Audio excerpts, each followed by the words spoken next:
Hello, and welcome to Linear Algebra. This is lecture 27, Linear Least Squares.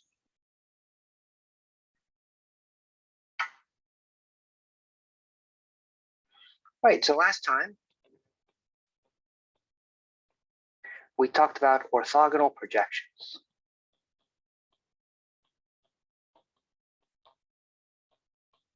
And in a moment, I'll recall a little bit of that. What we're going to do this time is use these projections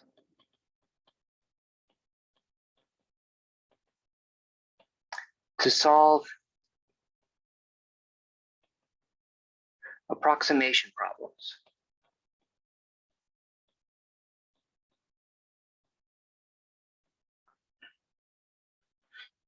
Okay, so given U inside V, a finite dimensional subspace,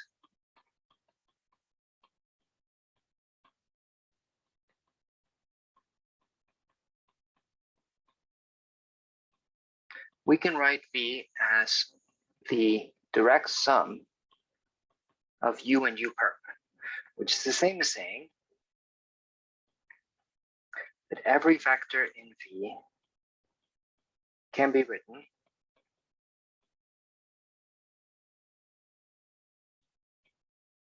as V is equal to U plus W.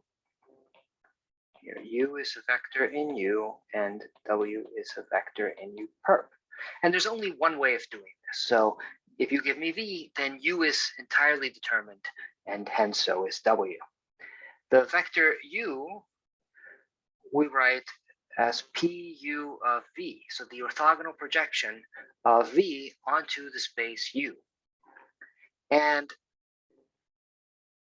consequently, W is the orthogonal projection onto U perp of V. Right? And this gives us a formula for the orthogonal projection onto U perp. It's just the identity minus the orthogonal projection onto U. Okay, now we have an explicit formula in terms of an orthonormal basis for this projection. So if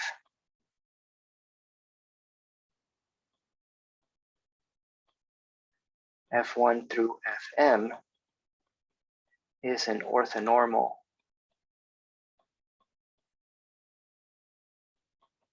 basis of U, then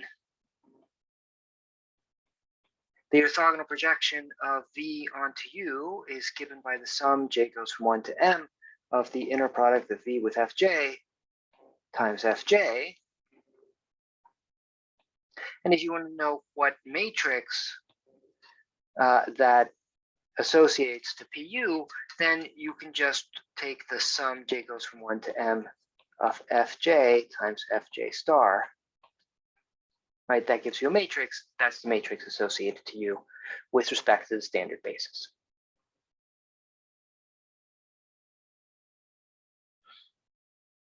Okay, and then we also, at the end of class, we showed that if you start with an arbitrary basis, say G1 through Gm of the subspace U,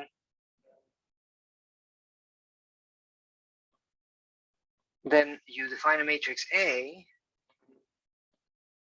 by putting the G's as columns.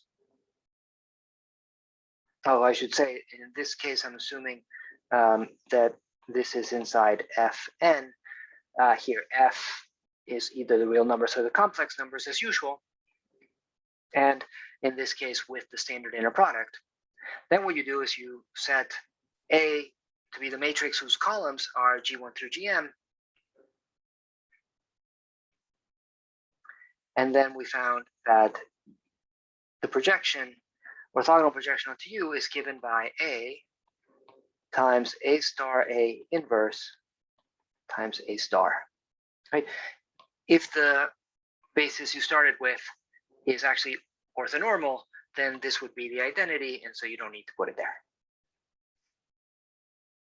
Okay, great. So that's what we talked about last time. What we want to do this time stems from this theorem. So let's say that U is a finite dimensional subspace.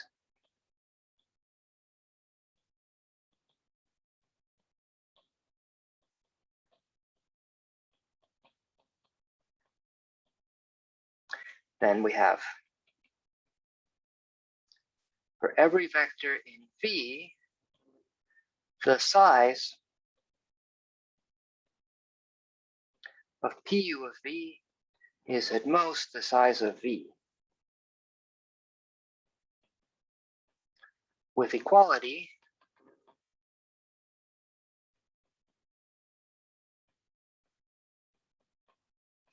if and only if V is actually already in U. Secondly, PUV is the point in U closest to the vector V.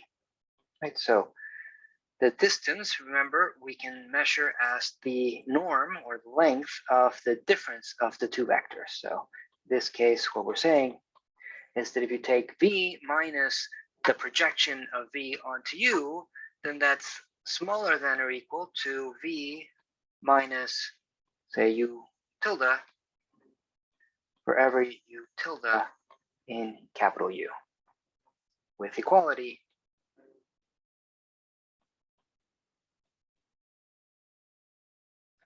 if and only if U tilde is equal to the projection of V onto U.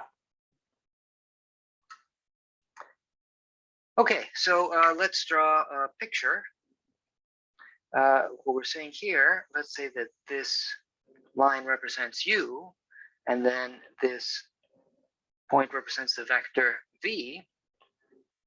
So for every point in U, you could look at the distance, so the difference between V and U tilde for different points U tilde on U, right? So if this is orthogonal, then that point is actually the projection of U onto U, the orthogonal projection of V onto U. And what we're saying here is that also this point here on U, where this line makes an orthogonal, where this line makes a 90-degree angle, is also the closest point on U to V. Okay, so let's prove these two facts. Okay, for the first one, well, start with the right-hand side, the norm of V, and let's go ahead and square it. Right, so the norm of V squared, well, I can write any vector V as the sum of its projection onto U and its projection onto U perp, right? We saw this just a moment ago. Okay, now these vectors are orthogonal to each other because this one lives in U and this one lives in U perp. So then I can apply the Pythagorean theorem and write this as the norm squared of the first one plus the norm squared of the second one. And so this is greater than or equal to just keeping the first one,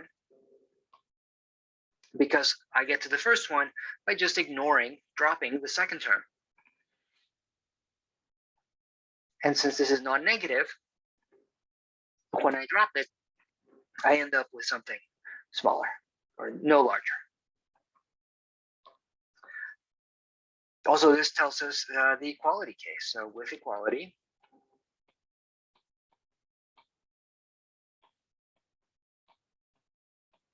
if and only if this term that we dropped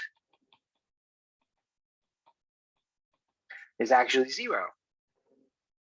But that term is 0.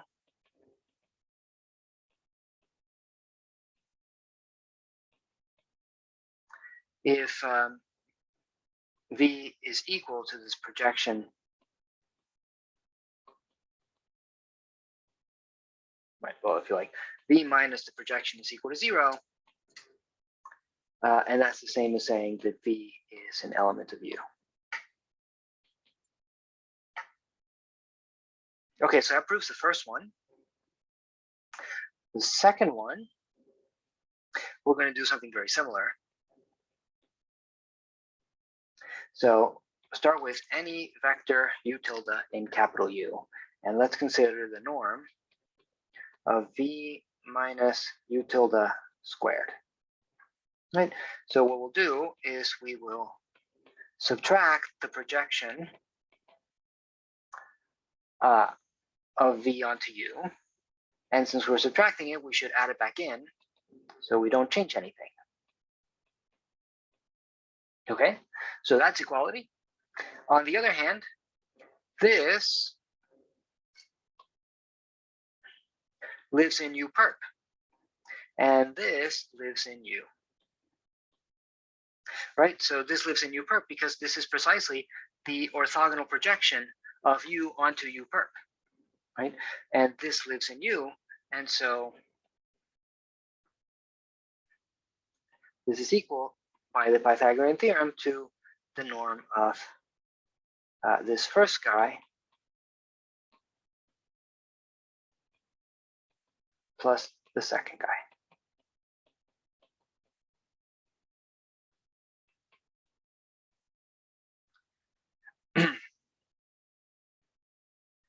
And so it is greater than or equal to what we get when we just keep the first guy.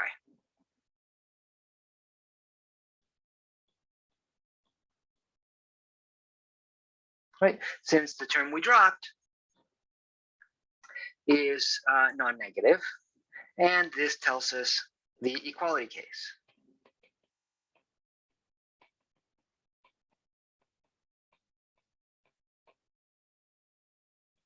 So if and only if the term we dropped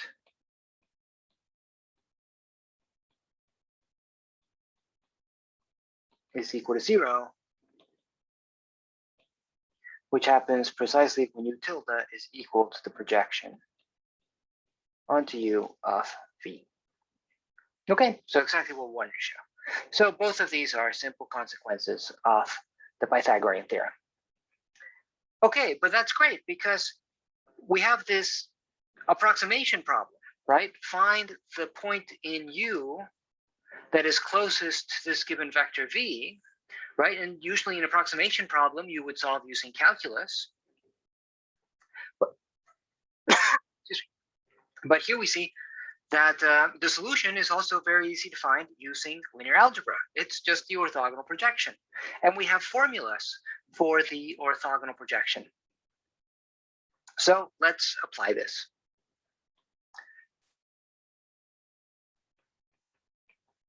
Okay, so this is called linear least squares. This was discovered by Gauss, independently by Legendre. Legendre was very upset that Gauss took credit for it, although it did turn out later that Gauss had come up with it first. Anyway, here's what you do. Suppose you have a cloud of data. Suppose we have a data set, right? So this will just be, let's say, xi's, yi's, I goes from 1 to n inside R2, right? Of course, you can do much more general things, but let's just say this is what you have. Right, so because here's R2, and you have a bunch of points. Right, we want to find the line y equals mx plus b, which comes closest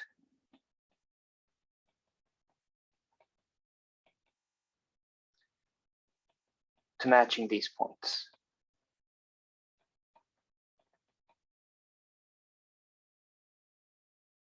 Okay, so here's how we're going to think about that. So we have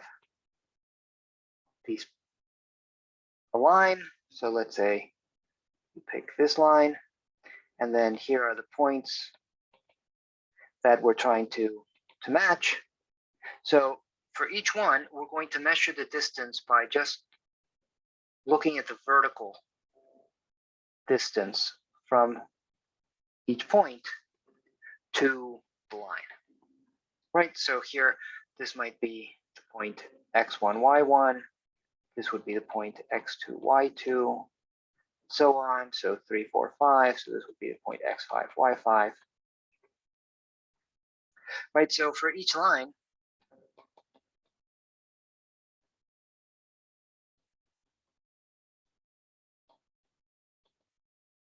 would give points xi and then mxi plus b. Here again, I goes from 1 to n. Right, so these would be the corresponding points on the line.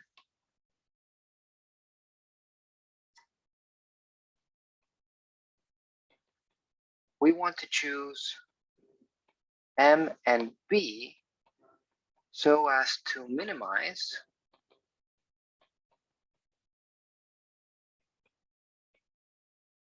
the error, which, as I was saying in the picture, for us, the error is the size of these vertical lines.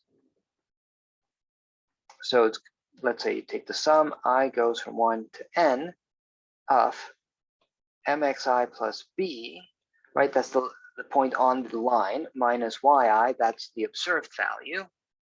And you take the sum of the squares, right? The name least squares comes from measuring the distance as a sum of squares. Okay, so that's our problem. We're given this cloud of data. You know, maybe we think it looks sort of like it's on a line. And then, well, when we pick a line, we get some error, which we measure like this. We want to find the line, so find the parameters m and b to minimize this error.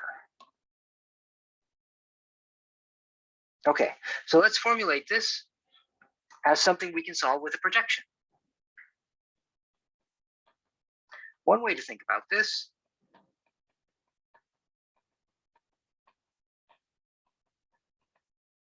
is to define U to be all of the possible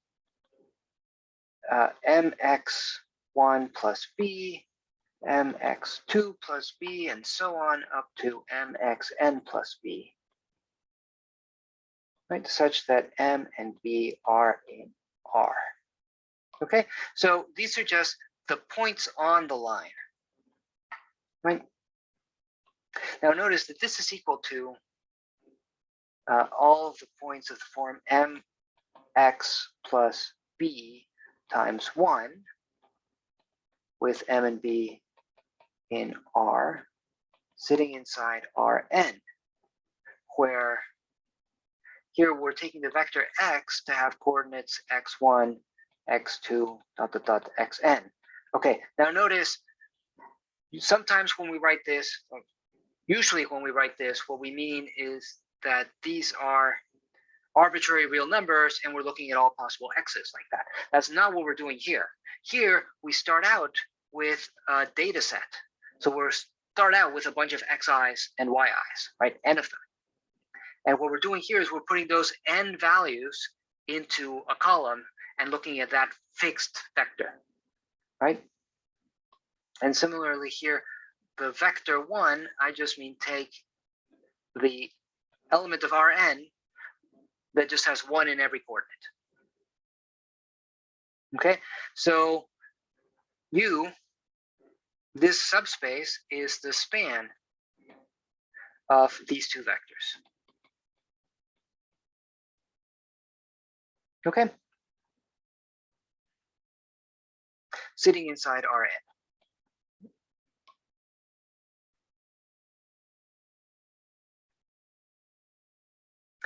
Now, since this data set, unless you got a very silly data set and all of the x coordinates are the same, and you just got lots of different y's, which basically tells you that the y is not a function of the x.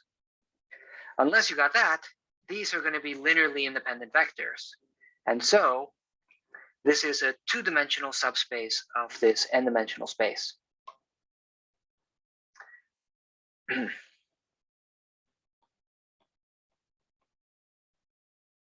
The distance of the point y, so this would be the vector with coordinates y1 through yn, where these are the y coordinates of the observed data points. The distance of this point to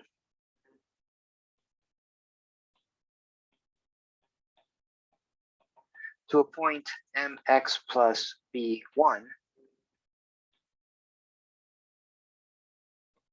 is precisely the square root of the sum, j goes from 1 to n, of mxj plus b minus yj squared. Right, so which is just the square root of the thing we said we wanted to minimize. So we can recast the problem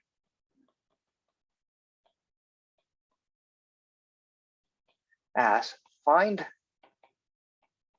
the point of the subspace U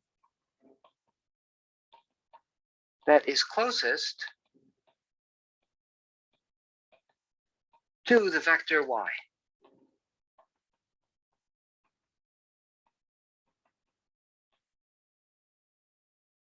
Right, and we know the solution to this.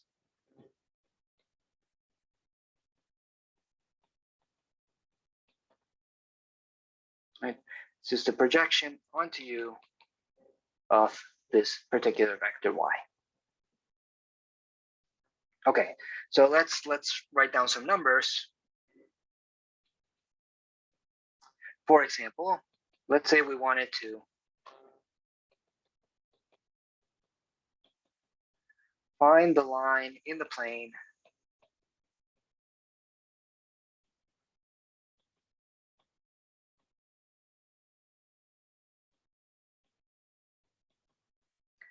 that comes closest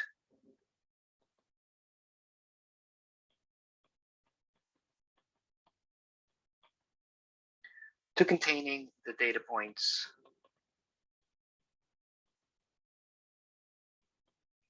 -2, 1, -1, 2, 0, 5, 1, 4, and 2, 8. Right, so we sampled these 5 x's, and these were the y's that we got. We want to find what is the line that comes closest to this. Okay, so here, x, so this is just a vector with the x coordinates of the points we sampled. Right. The vector 1 is just the vector with 5 1s in it. U sits inside R5 and is just the span of these two vectors. And y is the y coordinates that we observed. So 1, 2, 5, 4, and 8. And we want to find the orthogonal projection onto U of this vector y. Okay, well, we have a formula. So let's let A be the matrix whose first column is the vector x and second column is the vector 1, right? Which is to say this is the matrix. First column -2, -1, 0, 1, 2. Second column 1, 1, 1, 1, 1. Right, then the orthogonal projection of U has matrix given by A times A star A inverse times A star. And if you work all that out, you get the following 5 by 5 matrix. So it's 1/10, and then the first column has 6, 4, 2, 0, 2, then 4, 3, 2, 1, 0, then 2, 2, 2, 2, 2, then 0, 1, 2, 3, 4, and then 2, 0, 2, 4, 6. Okay, so if you work out what this matrix is, this is what you get. So then finding the orthogonal projection becomes a matter of just doing matrix vector multiplication.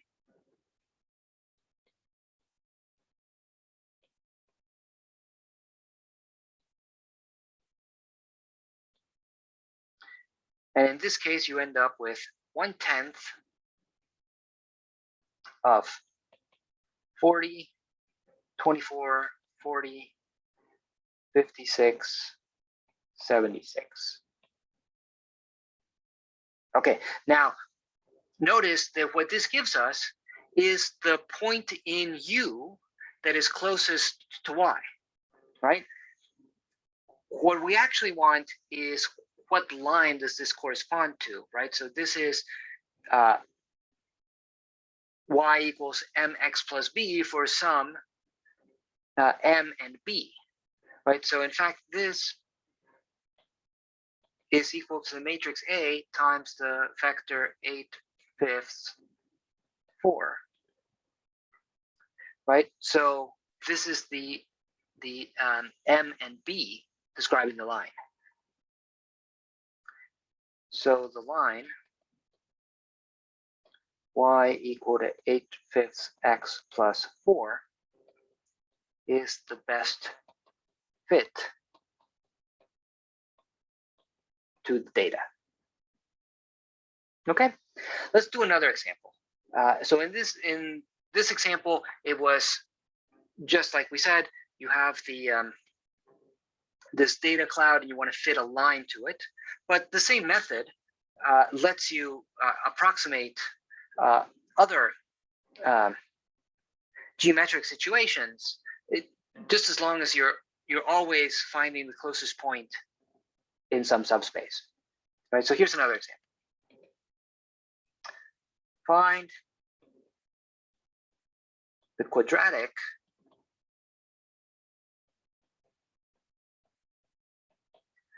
polynomial that best approximates the exponential function on 0, 1 with respect to the distance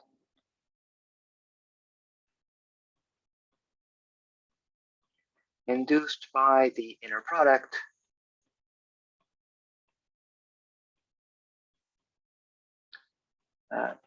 of f and g is the integral between 0 and 1 of f of x, g of x, dx. Okay, so what we want to do, we want to find 3 parameters, a, b, c. These will be real numbers, making the integral between 0 and 1 of the difference between e to the x and a plus bx plus cx squared as small as possible.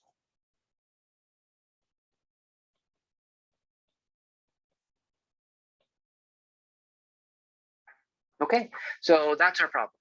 Find a, b, and c that make this integral as small as possible. Okay, now as we've seen,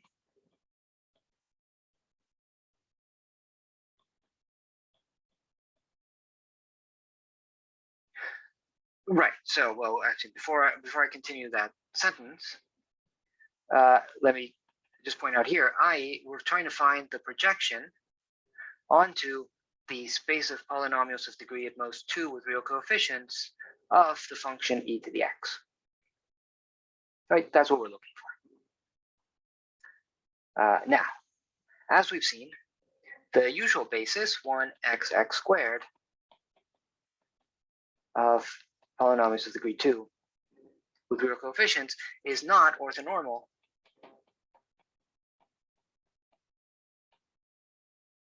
for this inner product.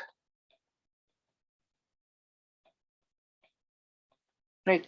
This is something we noticed when we talked about the Gram-Schmidt process for finding an orthonormal basis. In fact, using Gram-Schmidt,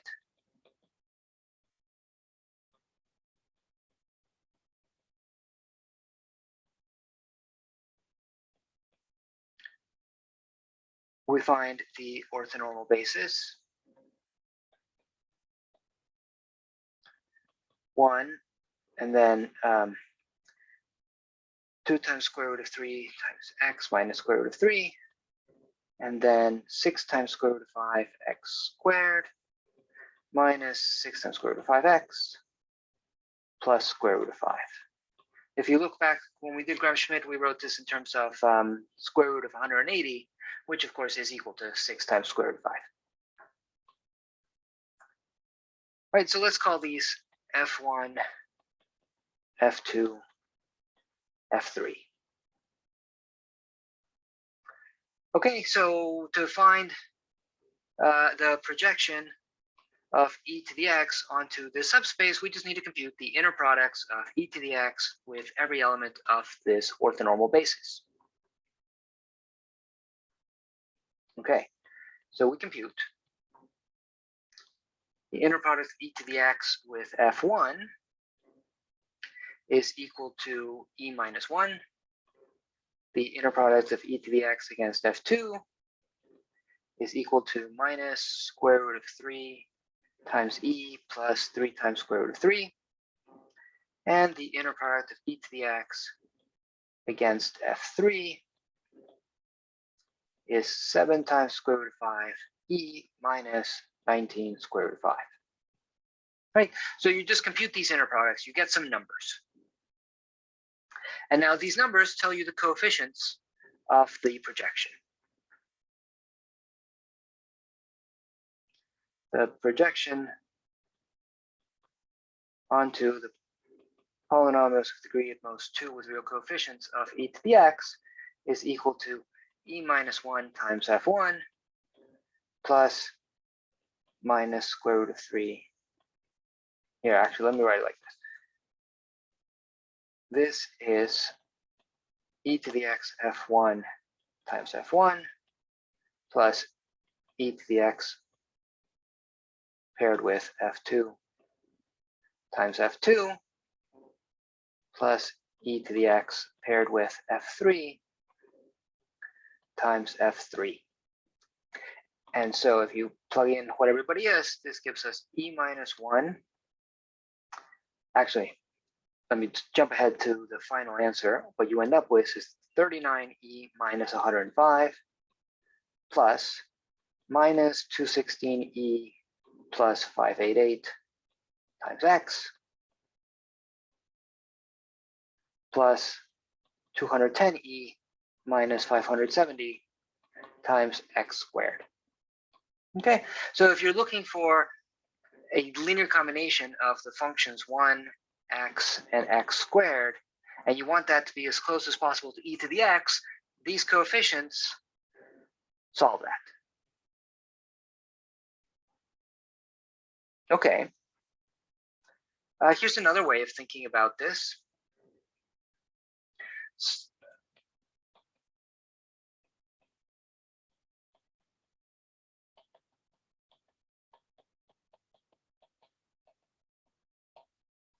By thinking about this, I mean thinking about what we're doing, thinking about using this approximation. Suppose we're given a matrix size m by n, coefficients in the field f. So if you have a vector b in Fn, and it is not in C of A, then Ax equal to B doesn't have solutions.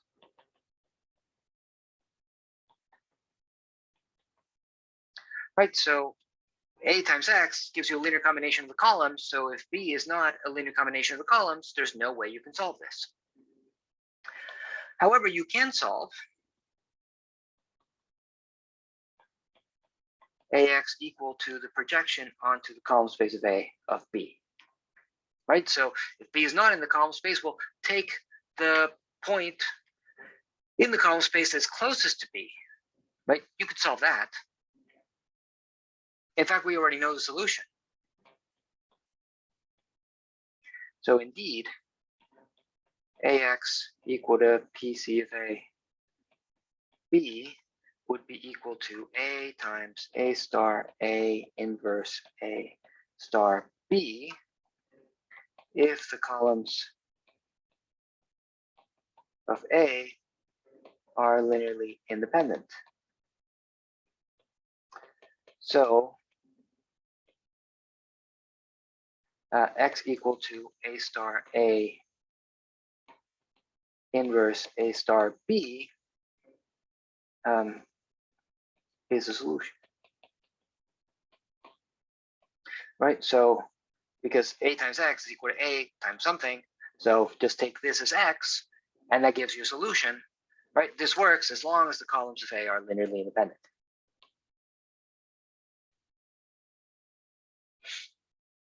Right, so another way of saying that, if the columns of A are linearly independent, the best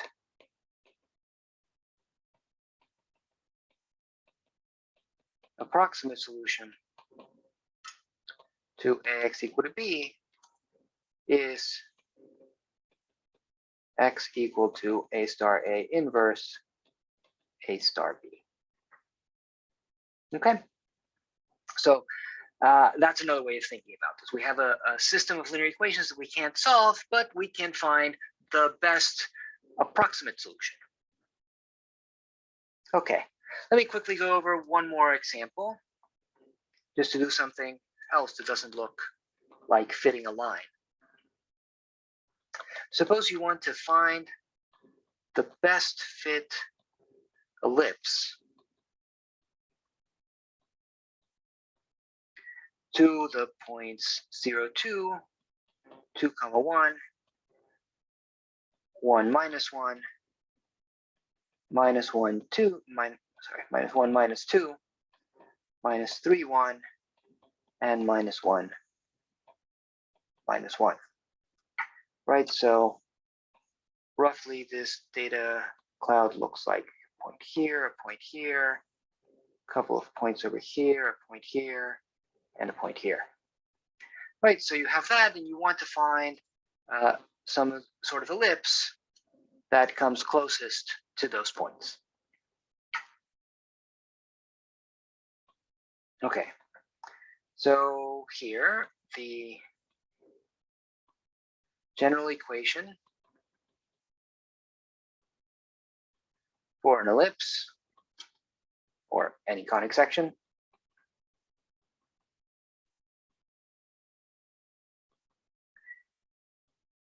is x squared plus by squared, so it's an ax squared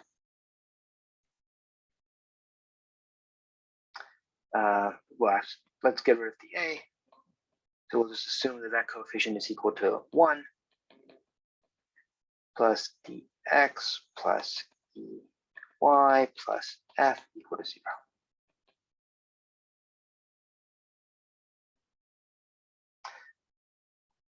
Okay, if these points were on an ellipse,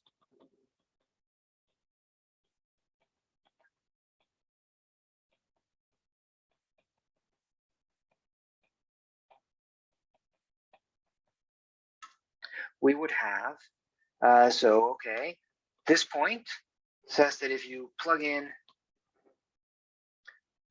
0 for x and 2 for y,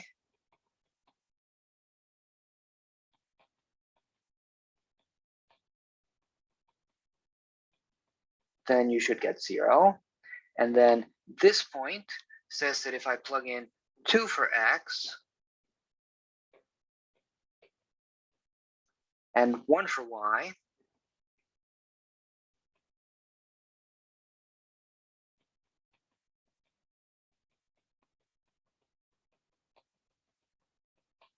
then I should get 0, and so on until this point tells me that if I plug in -1 for x and -1 for y,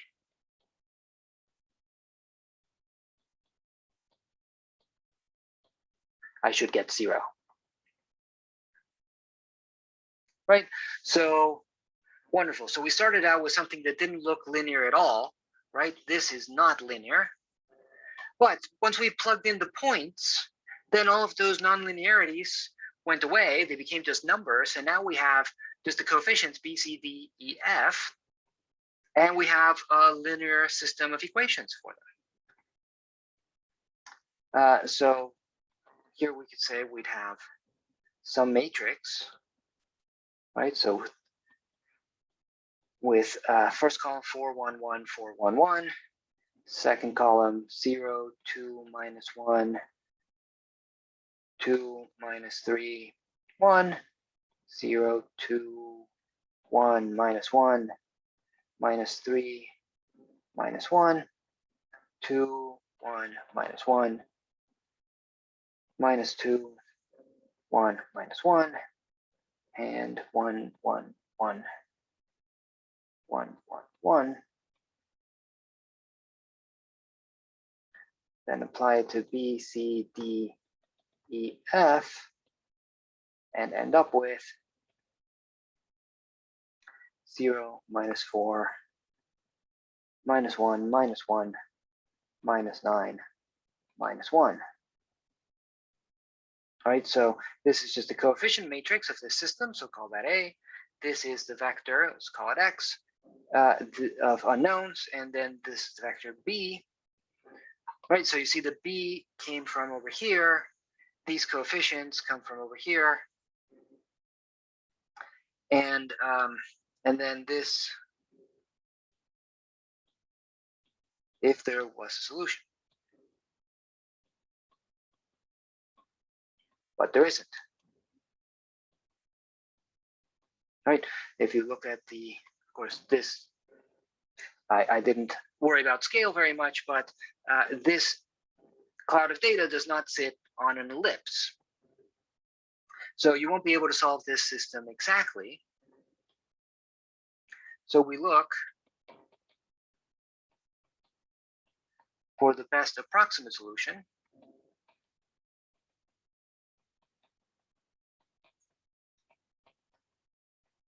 To AX equal to B, and this would be X equal to A star A inverse times A star B, which turns out to be, okay, so the first entry is 405 divided by 266. The next one is -89 divided by 266. Then 201 divided by 133. Sorry, this one's also 133. Then -123 divided by 266. And finally, -687 divided by 133. i.e., the best fit ellipse is x squared plus 405 divided by 266, y squared minus 89 over 133, xy plus 201 over 133, x minus 123 over 266, y minus 687 divided by 133 equal to 0. Okay. Notice really we were solving for the best fit conic section. From the data set we might have expected an ellipse, and indeed in this case we ended up with a 1 and a positive number here, so it is indeed an ellipse. Okay, Great. So we will stop there and pick it up from there next time.